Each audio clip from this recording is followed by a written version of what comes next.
It's time to continue our medieval city by adding in this 2-story Tudor-style house made with dollar store parts.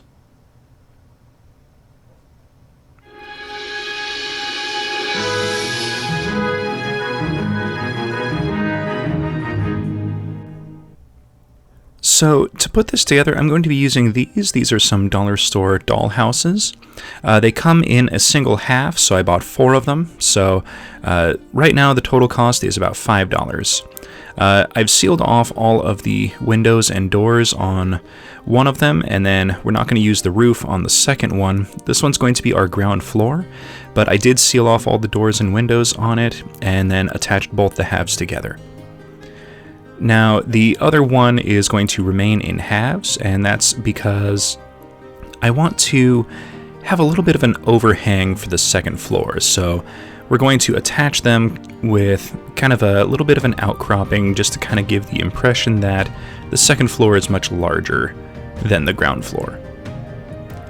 And that's going to be done on both sides. You can definitely do this just on one side, but I kind of want to have a extended second floor on both sides of it, so might do a different one as a variation off camera. But, I think it's going to be a pretty good setup. So let's go ahead and start putting the framework together. So to create the overhang, I'm just going to apply a little bit of hot glue and press the second floor section down onto the first floor, and then seal any gaps with the hot glue.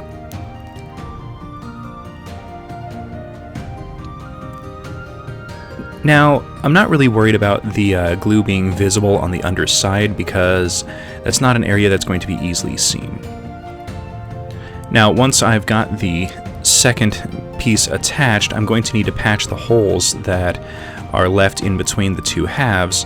So I'm going to take a few of these craft sticks, and after measuring the distance between the two sections, I'm just going to cut a few pieces to kind of be used as little gap fillers.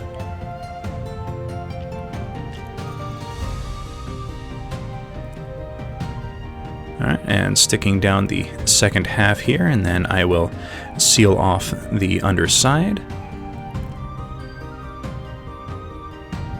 Alright, looking good so far. Let's go ahead and start filling our gaps.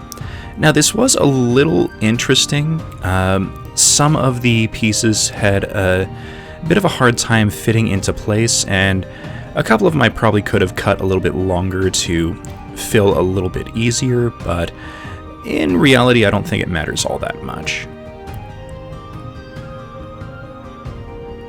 Now, I am filling in the gaps as much as I can, but there are going to be a couple of small holes that kind of need to be filled with other things. In a couple places I fill them with hot glue, and in a couple of others I add a few more craft sticks in between to fill the larger gaps.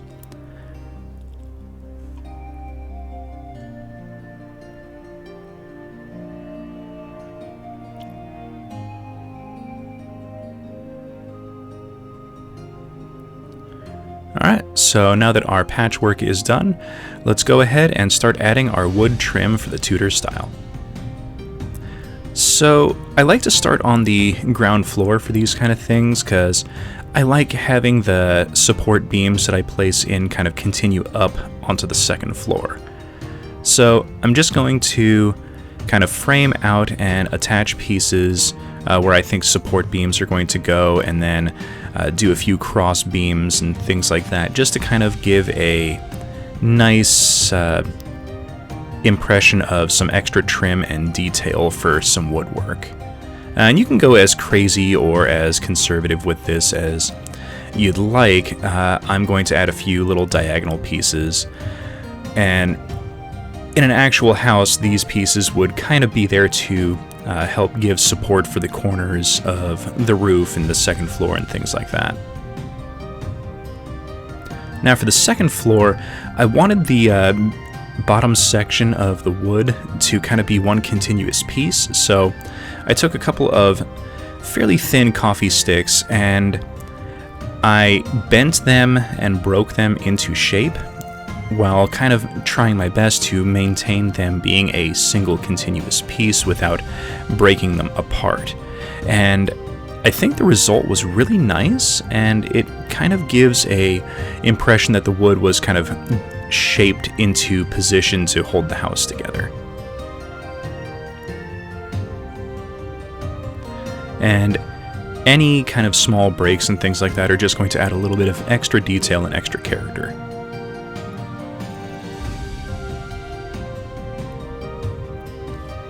So if you're doing something like this at home, a lot of it is going to be place one section of trim and then use that as kind of the measurement point to mark out and cut your next piece of trim and then place that into position and then just continue that process along. And occasionally, like here, you measure a little bit incorrectly and you've got to do a little bit of trimming on the fly.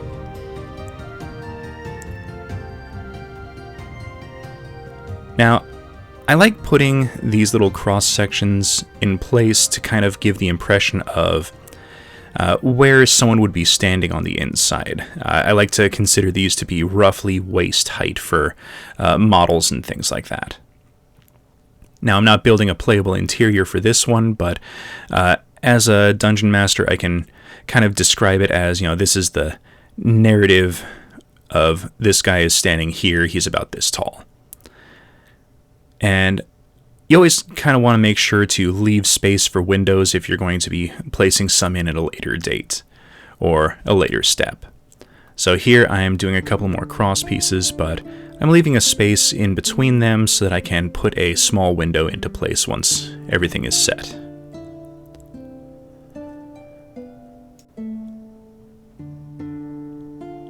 So now let's go ahead and start on the roof. Using some cereal box shingles that I made in a previous episode, we're just going to apply in some staggered layers to create a kind of wood shingle or tile shingle appearance. Now for this rounded section, I'm kind of cutting them a little extra thin to make them kind of spread apart and wrap around the arched domed ceiling.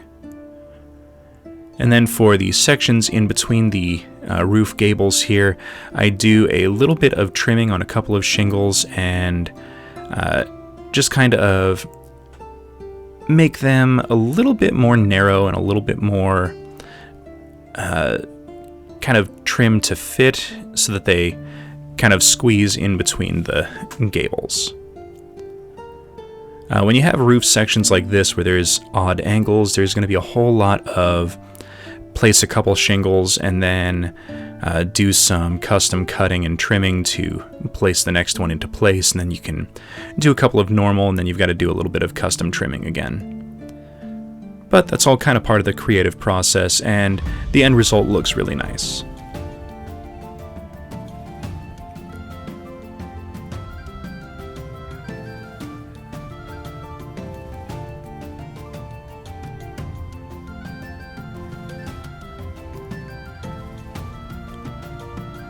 Alright, so that looks pretty good for in between the gables.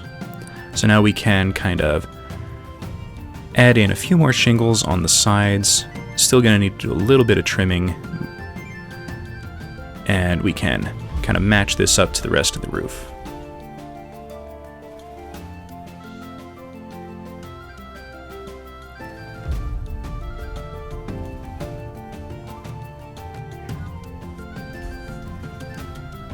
Now for the little gable sections here, I'm going to shingle over the top of them, and to do that I'm doing a little bit of custom work on the shingles just to patch things over, but nothing too crazy. It's basically just a pair of shingles stacked on top of another pair of shingles, and I trim them to kind of create that staggered formation. Now I considered for a while doing a massive overhang of the shingles to kind of wedge a window into place underneath them, but I couldn't quite get it right and make it look good with everything, so I decided in the end to just kind of leave the gable kind of trim as it is, fill in a little bit with hot glue, and then in a later step, I kind of make a custom window to fit into this spot.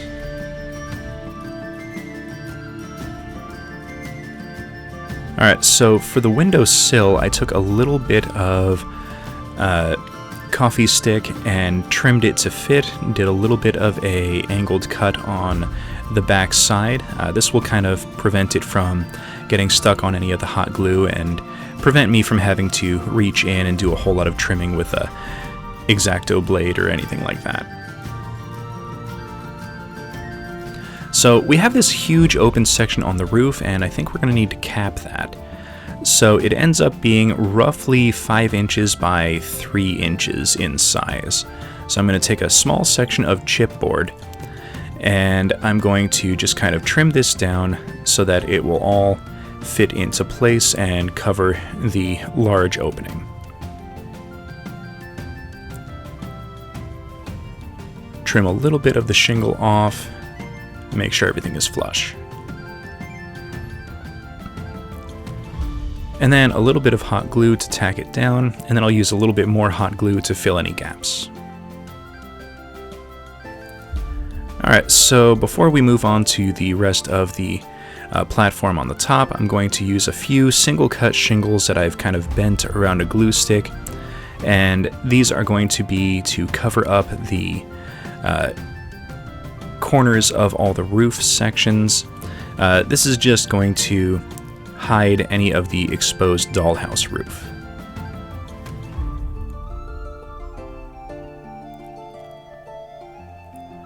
So the top section of the roof here, I want this to kind of be a platform to give the impression that, you know, models could stand on top of it. You know, as a D&D kind of battle scene, I can have models on the roof, characters like rogues or wizards or anyone who have high mobility can, you know, run up the building or climb on top of the roof. Now they have a position that they can stand on.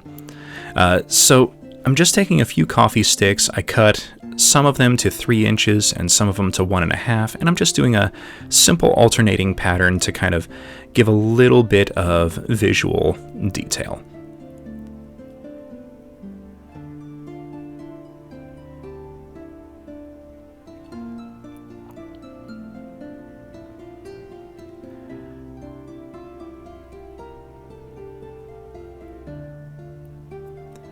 And then to hide the seam where everything comes together, I add a few more shingles. Now these are pretty simple. They're just single shingles that have been bent around the edges to kind of hold everything together. And this will also add a little bit of reinforcement to the platform.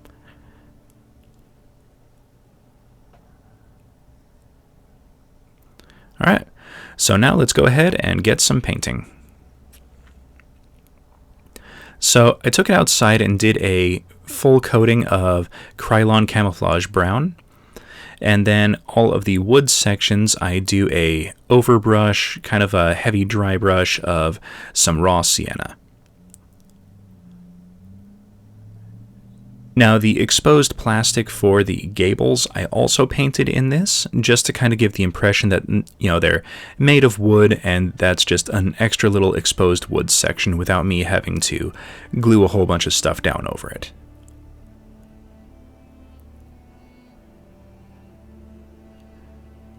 And then we also do the same treatment on the platform.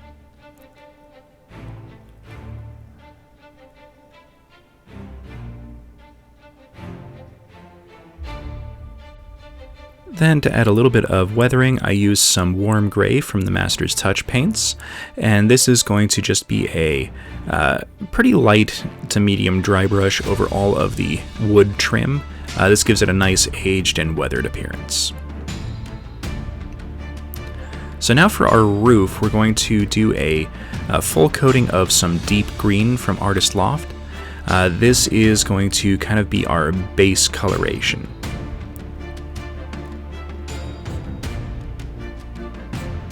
Now, I'm being a little careful not to get a whole lot on the wood trim, but any that I do get, as long as I'm quick about it, I can kind of wipe it off, and it doesn't really leave that much of an appearance.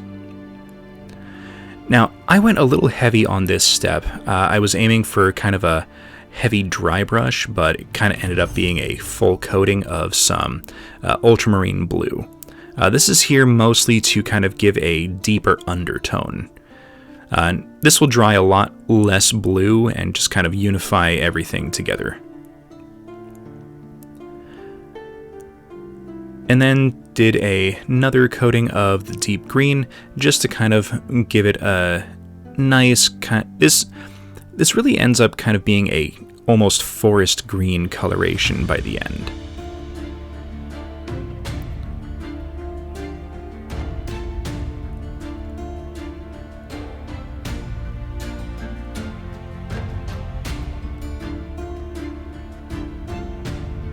Alright, and now that that's all dry, we're going to do a dry brush going from the bottom up of light green. This is going to give a little bit of a highlight to all of the edges of the shingles. Now this will dry a little bit dimmer in color, but the effect will still be the same. This is going to look really nice once it's dry. Alright, so now it's time to add our final details. So let's start off by adding in our windows for the gables. I took the same aluminum tape that I've been using in this series and I trimmed it to fit into the gable section. And then I will cover it with a little bit of some metal ducting mesh, and that will be our window section. Now for this little outcropping, I wanted to create a bay window, so I attached 2 windows on either side of the dollhouse window, and then taking one more window, I trimmed the back to kind of be at a little 45-degree angle cut, and then used a little bit of hot glue to kind of glue it floating in place in between the other 2 windows. And then I will fill in behind it with a little bit of hot glue just to give it a little bit of extra support. And now on the ground floor, I attach the door into place in the little open section that I left.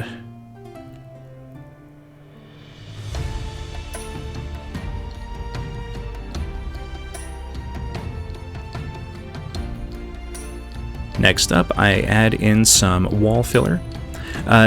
So I kind of went over this in a previous episode, and I'll quickly touch it here again. This is just a little bit of some lightweight wall filler or spackle. I mixed it with some Mod Podge to make it dry a little bit faster and give it a little bit more easy spreadable consistency, and some unbleached titanium paint for the coloration. Then stuck it into a sandwich bag and used it to kind of pipe into place. And after letting it dry for about a half hour, it was still a little pliable, so I kind of tamped it down and smoothed it out with my fingertip.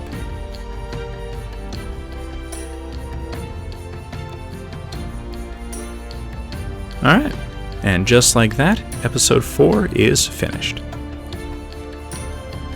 So here we are with the finished product. I really like how this came out. It's going to be a great addition to the little city and help set up a whole lot of narrative scenes.